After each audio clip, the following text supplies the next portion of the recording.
that your past MMFF films have been a platform for the hottest and most promising love teams. Can you share ano yung nakita mong strength and unique charm ng Mathon or Snoreen? Charming naman talaga sila. Nag-work yung kanilang partnership dun sa mga una nilang mga series. At saka magaling talaga. Maris is very talented.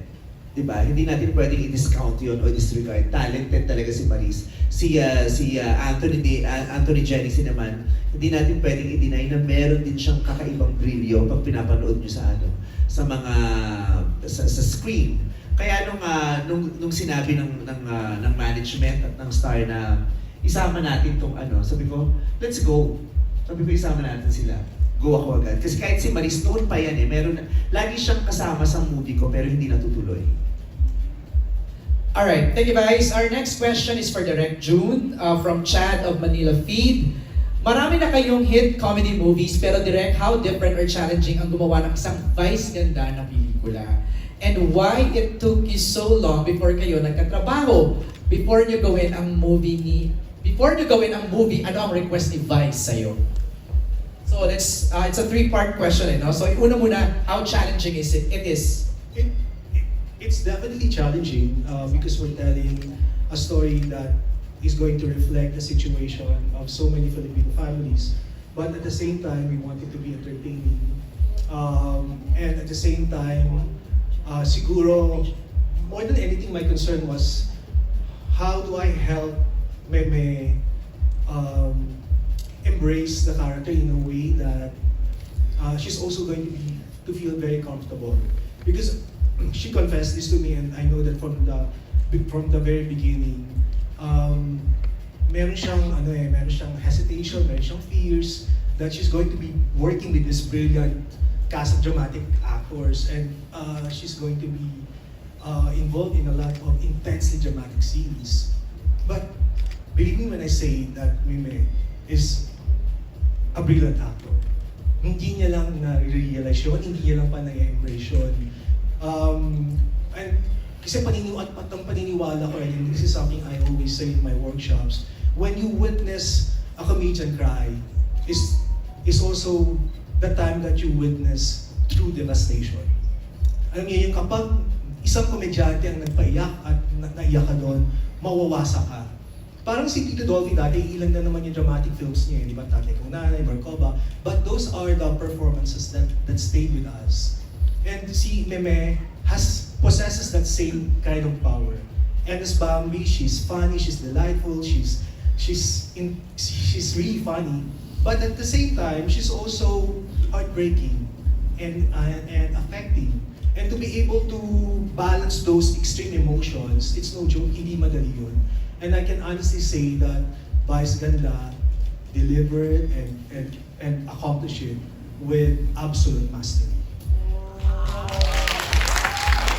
Pero Vice, ang tanong, were you scared to get out of your comfort zone? I wasn't scared to get out of my comfort zone. I was scared to not deliver. So okay ka? Okay ako lumabas. Ang kinakatakot ko, yung hindi ko ma-deliver, hindi ko mapanindigan. Kaya I had to make sure na ma-deliver ko to at mapanindigan. Kaya kalakip nung takot ko, kailangan kong kumilos. Kaya nag-request ako kay Direct June. Ano yung request ni Vice sa'yo? Yun ang tanong dito, before nyo gawin yung project. Nag-workshop ko. What kind of workshop? One day, one-on-one workshop. Okay. Yun, kasama siya and si Tita Manu. Sabi ko, hindi ko kaya humarap dito sa mahuhusay ng mga aktor na to nang wala lang, nang yabang lang yung bit-bit ko. Hindi. I was so insecure and I thought it was okay.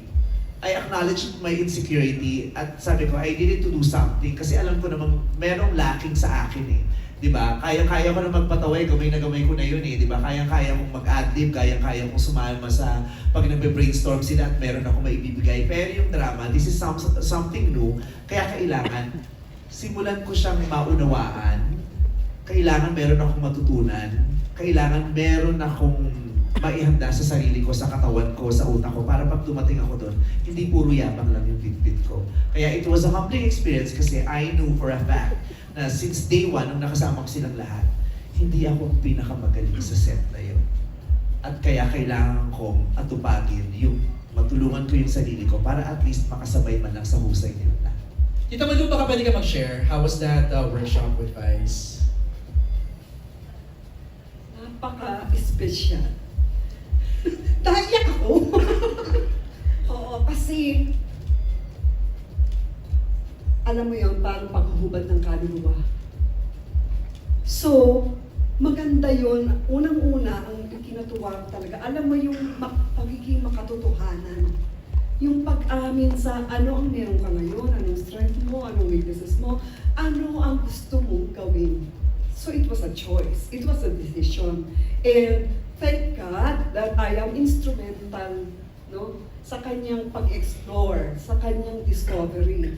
At yun, ramdam ko talaga yung kailangan kasi yung kaibuturan, yung honesty, kasi lahat naman dyan kailangan manggaling sa isang katotohanan. Lumabas yun. So, doon talaga nabuksan siya kung madali yung comfort zone. Then it became uncomfortable kasi may uncomfortable moments sa workshop.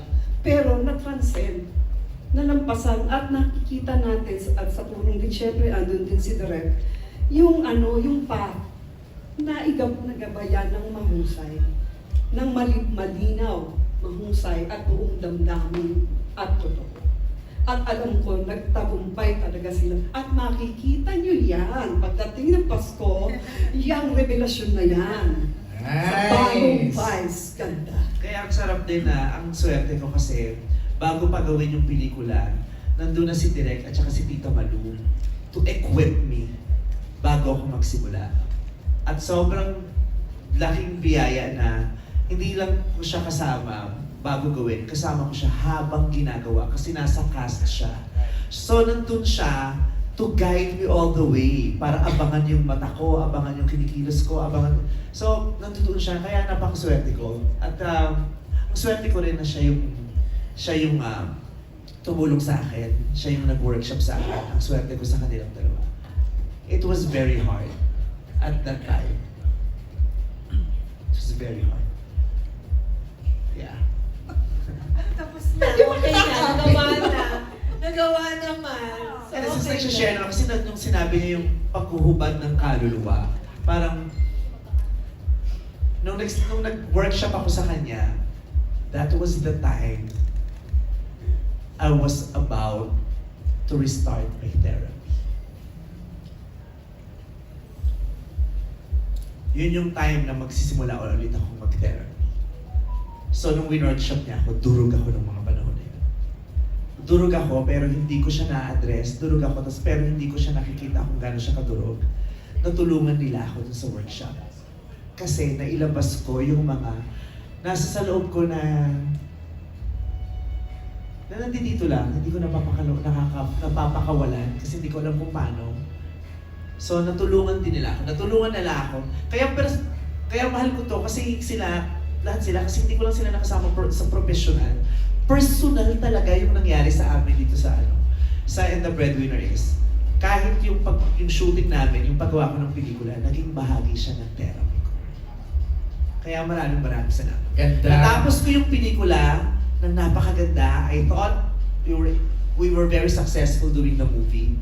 And also, naramdaman ko na ang successful ko din na nagawa ko yung therapy ko habang ginagawa ko yung pelikula to. Parang pareho ko siyang napagtagumpayan. Kaya thank you, Lord. Thank you!